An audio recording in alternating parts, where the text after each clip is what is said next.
you're pretty critical of the sort of cult of personality at Facebook, the way it gets the troops riled up. But how different is it from the way Silicon Valley has long been, how Apple was under Steve Jobs when they were making the Mac and flying a pirate flag? Is it really that much of a departure? No, I really don't think it is, actually. Like famous investor Keith Rabois said, every successful startup is a cult. And so in that sense, I think Facebook is very much actually like previous successes like Apple, actually. So then what would your criticism be of the way Silicon Valley is? Could Silicon Valley, in fact, be as innovative a place as it is if there weren't so many true believers behind an idea, thinking that a social network that might have started off with lower passions actually could change the world? Yeah, you know, I think if I were to criticize one thing about Silicon Valley, I don't know if it would be the cult of personality.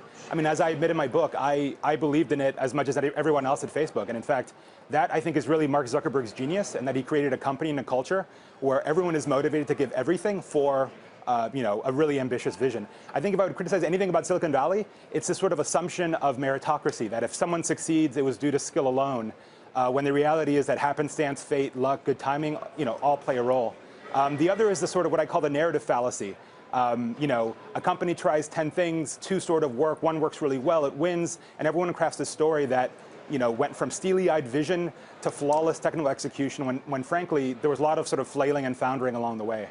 In your stint in Silicon Valley, is there anyone that you actually left with high regard for? Oh, absolutely. I mean, like I said, I think Zuckerberg is a genius. I think Sheryl Sandberg is very good at her job, which is basically managing a complex organization with a lot of competing egos, and you know, also being sort of the right-hand woman to Mark Zuckerberg. There's a lot of people that I met. I mean, frankly, the people that I was most impressed by, frankly, was some of the early-stage startup entrepreneurs who don't have a lot of momentum, just have a vision, a little bit of money, and risk it all and try to make it happen. And some of those people become the stories that, you know, you would write about or talk about, but some don't. And watching that process happen is, to me, was really the sort of more courageous and inspirational thing that I saw in Silicon Valley. In the interest of full disclosure, how much Facebook stock did you hold on to, if you don't mind saying? I own no Facebook shares at all whatsoever right now.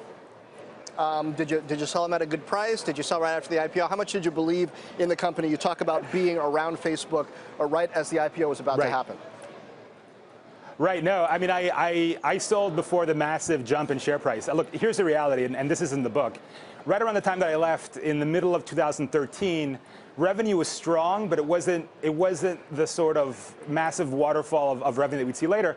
What happened basically is that Facebook went completely mobile, and this was a surprise. No one at the time, if they were being honest, would predict that 80% of Facebook usage and eventually monetization would come from mobile. Those were not the numbers at the time. And in the span of a year, Facebook went from a desktop to a mobile company, and their monetization team completely pivoted from desktop to mobile, which is, you know, was something that they have a right to be proud of. Hey CNBC fans, thanks for checking out our YouTube channel. Here you're going to find videos packed with all of the information that you need to be smarter about your finances. You can subscribe by clicking right here and click on all the videos around me or the I right here to watch the latest from CNBC. Thanks for watching.